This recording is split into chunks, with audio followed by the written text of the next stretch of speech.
कानपुर के एक छोटे से शहर में गोलू अपनी माँ कविता के साथ रहा करता था। गोलू के पिताजी फैक्ट्री में काम करते थे, जिसमें एक दुर्घटना में उनकी मृत्यु हो गई। गोलू के पिताजी के देहांत के बाद उनकी आर्थिक हालत ठीक नहीं थी। गोलू अभी छोटा था, इस कारण कविता अपने पति की जगह पर फैक्ट्री पर काम करने लगी। गोलू बेटा उठ जा, स्कूल नहीं जाना है क्या? माँ अभी तो 5 ही बजे हैं, उठ जाऊंगा। उठ जा बेटा, रोजाना देरी से स्कूल जाता है तू। थोड़ी देर और सोने दो माँ। ऐसे ही घंटों बीत जाते हैं और गोलू अभी तक बिस्तर पर ही होता है। गोलू तुम अभी तक सो रहे हो, देखो टाइम क्या हो गया, फिर से देरी से स्कूल जाओगे। कितना टाइम हो गया माँ? 6 बज गए हैं। क्या? गोलू जल्दी से उठकर स्कूल के लिए तैयार हो जाता है और कविता अपनी फैक्ट्री जाने के लिए। दोनों एक साथ घर से निकलते हैं। अपना ध्यान रखना बेटा, शाम को मिलते हैं। जी माँ। ऐसा बोलकर गोलू अपनी स्कूल चला जाता है और कविता अपनी फैक्ट्री। गोलू के साथ स्कूल में उसकी चाची की लड़की रिंकी भी पढ़ती थी। रिंकी बहुत घमंडी और बदतमीज लड़की थी, क्योंकि उसके पिताजी गाँव के साहूकार थे, इसीलिए उसने कभी गरीबी नहीं देखी थी और उसकी माँ उमा भी बहुत घमंडी थी। गोलू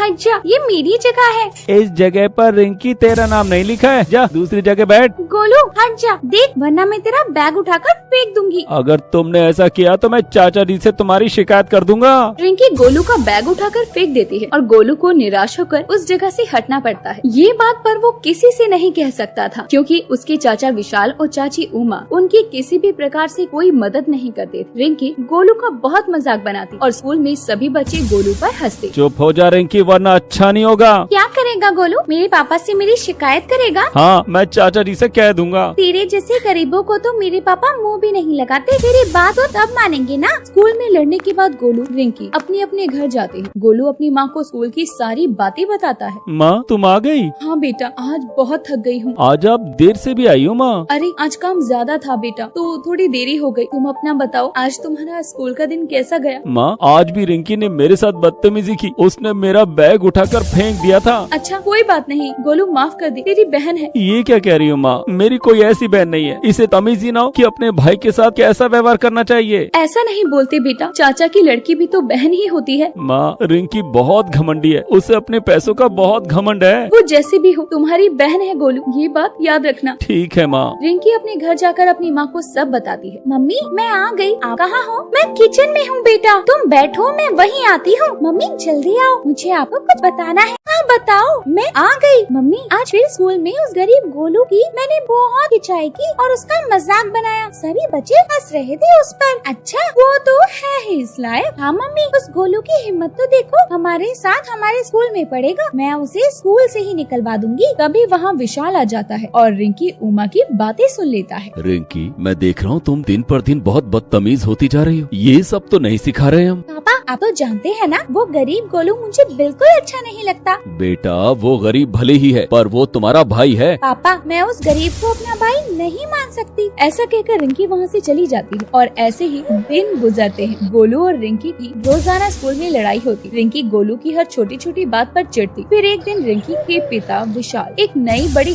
गाड़ी खरीद कर लाते हैं और रिंकी उसी गाड़ी से स्कूल जाने की जिद करने लगती है। पापा आज आप मुझे नई वाली गाड़ी से स्कूल छोड़ने चलो ना। बेटा तुम्हें बस लेने तो आती है? आती तो है, पर मुझे उस नई वाली गाड़ी में ही जाना है। अरे बेटा मैं तुम्हें कल लेकर चलूंगा, आज तुम बस से ही चले जाना, मुझे बहुत काम है। आज नई वाली गाड़ी से छोड़ आइए, फिर नहीं कहूँगी छोड़ने के लिए। विशाल रिंकी की बात मानता है और उसे अपनी नई गाड़ी में स्कूल छोड़ने चला जाता है। रिंकी स्कूल पहुँचते ही अपनी सभी सहेलियों को बुलाकर अपनी गाड़ी दिखाती है और रिंकी अपनी गाड़ी पर बहुत इतराती है। और ऐसे ही रिंकी रोज अपनी उस नई गाड़ी में स्कूल आती और सभी बच्चों को दिखाकर चिढ़ाती। एक दिन तभी गोलू उस गाड़ी पर एक पत्थर उठाकर मारता है। उसे नहीं पता होता कि वो गाड़ी उसके चाचा विशाल और रिंकी की है। पापा देखो गोलू ने पत्थर मारा, गाड़ी का शीशा टूट गया। गोलू तुम्हारे तो सारे कपड़े खराब हो गए, पर तुमने ऐसा क्यों किया? माफ करिएगा चाचा जी, मुझे नहीं पता था कि गाड़ी आप चला रहे हैं। गाड़ी मैं चलाऊं या कोई और, पर तुमने पत्थर क्यों मारा? अरे पापा ये गरीब ऐसे ही होते हैं, इन्हें क्या पता कि महंगी गाड़ी क्या होती है। चाचा जी मेरे कपड़ों पर कीचड़ आई थी, मुझे नहीं पता था गाड़ी आपकी है, वरना मैं ऐसा नहीं करता। ऐसा कहकर गोलू वहाँ से स्कूल में चला जाता है और रिंकी भी स्कूल आ जाती है। रिंकी गोलू से लड़ने लगती है। ये देखकर वहाँ सभी बच्चे खड़े हो जाते हैं और फिर रिंकी कहती है, गोलू तूने कभी ऐसी गाड़ी देखी भी है क्या जिसका शीशा तूने तोड़ दिया? मैं बता चुका हूँ, मुझे नहीं पता था